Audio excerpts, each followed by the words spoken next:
Oh, hello. I didn't see you there. Sometimes I like to come out at night and just enjoy the beautiful evenings that are here in Jackson, Florida. And what better way to enjoy the beautiful evenings than with good music? And I was kind of caught up in my kind of big time by one of my favorite country music artists, Will Dakota. And his music is actually featured on this track. Will's a good friend, and he's agreed to let me use some of the tracks from his latest album. So I hope you enjoy the music to this today. Today's topic: captains of industry. We are going to take a look at Carnegie, Vanderbilt, and Rockefeller. These three men single-handedly transformed American industry, business, and they were captains of industry, titans in their own right, and they are the ones who built this country's modern economy into what it is today. We are going to take a look at some information that is going to show you who these men are, the concept of social Darwinism, the gospel of wealth, and a few other things as we move forward. Take a look.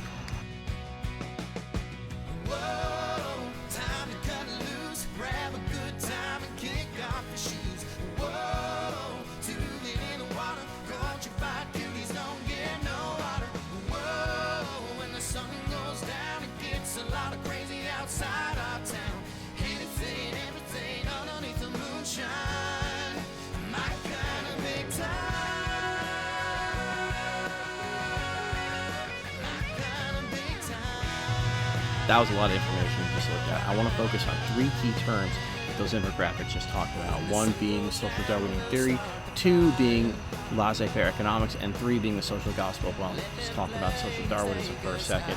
If you're thinking about Charles Darwin, you're not too far off.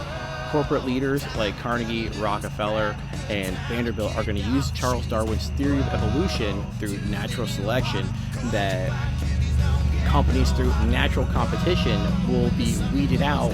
All right, and if you're strong enough to survive in their economic climate, then you're fit to compete with them. That's what they are going to believe, and they're going to use that mentality to destroy their enemies all over the place. It's also a lot easier for them to do so because the government is going to have a very hands-off approach in how they deal with corporations. That laissez-faire system of economics means hands-off. All right, the government will not get involved. It will not interfere. It will not regulate. It will let them do what they want. All right, because of laissez-faire economics, it allowed meatpacking industries to take braided rope, and shred it and use it as filler in sausage casings and sell it to the public. Which is why, you saw in a previous video I did, it caused authors like Upton Sinclair to write books like The Jungle because of how the meatpacking industry was just putting out poison and tainted meat. It was awful. This is also, all this money and power is going to be amassed in these three major industrials who all started out, all right, very poor upbringings, poor backgrounds, and it's going to lead men like Rockefeller, Carnegie, and Vanderbilt to amass massive wealth.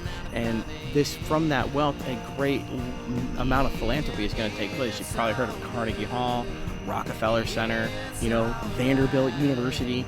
All these things came from that idea of that social gospel, that God determined these men to be wealthy, and it was so they could share their wealth with society. We're going to take a look at these three men in detail. I want you to take a look at our first one, John D. Rockefeller.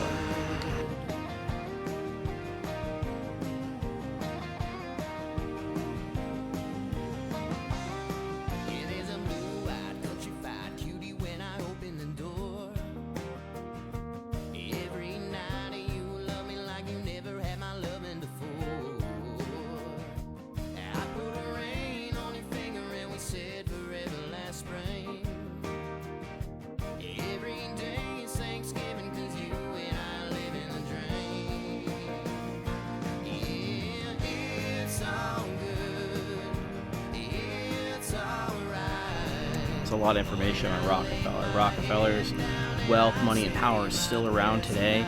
When you look at Standard Oil, there's an infographic that you just saw that saw Standard Oil on one side and all the companies that were born as a result of Standard Oil.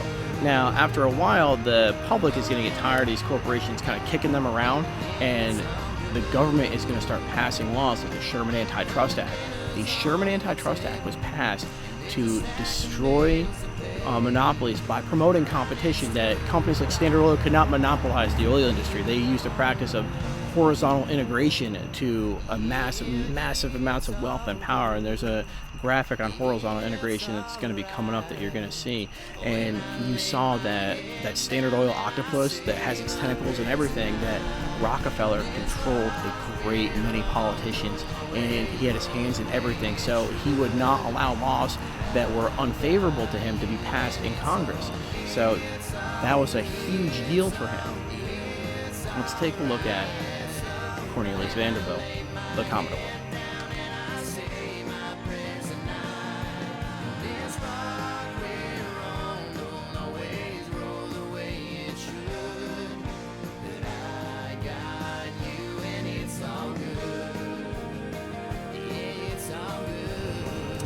Industrialist number 2. Take a look at Cornelius, the Commodore Vanderbilt. Grew up in the shipping industry through boat shipping. He is going to amass quite the empire through that. It's going to sell that off, and it is going to move into the rail industry. Railroads become huge. The Transcontinental Railroad is connecting sea to shining sea. Everything is shipping through rail. Vanderbilt realizes the amount of power and wealth he can generate from this. He's going to end up making deals and arrangements with men like John D. Rockefeller. Rockefeller needs trains to ship his oil, so he's going to make deals and arrangements with men like Vanderbilt in order to do that. Vanderbilt's going to amass a ton of wealth. He builds Grand Central Station in New York City. He becomes this massive iconic figure when it comes to the birth of the rail industry here in the U.S. On to Andrew Carnegie.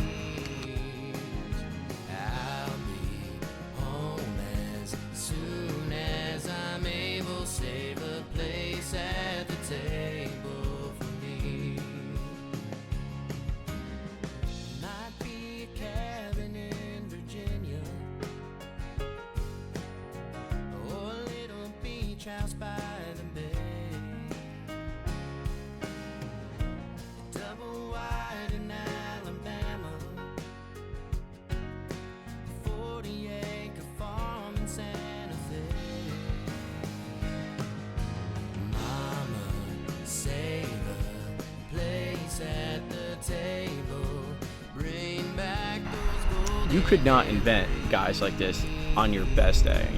The closest I can come to it is Mark Twain and the books on the Gilded Age that he wrote. These guys lived during the Gilded Age. These three men, Rockefeller, Vanderbilt, and Carnegie, single-handedly built the infrastructure our country sits on today, from oil, steel, and rail. If you didn't have these individuals, society wouldn't be what it is today. You wouldn't have the massive cities from Carnegie Steel. You would have the massive oil that runs the factories, that built this nation, and you would not have the rail structure that was built. You would have Grand Central Station in New York City. You would have half the things. You would have the educational structure that we have, because as a result from that social gospel of wealth idea, men like Carnegie, Vanderbilt, and Rockefeller are going to donate hundreds of millions of dollars, to promote education and, build this country up. I really hope you've enjoyed this brief history of these three industrials and kind of the rundown of the second industrial revolution in U.S. history. I hope you've enjoyed the music by Will Dakota. Will, thank you. I appreciate it a great deal. You let me use the music. I hope you all are staying healthy, staying safe, social distancing yourselves, staying 6 feet apart, wearing the masks, and I look forward to seeing you again on another Moment with History with Mr. Flynn. Thank you very much. Stay classy.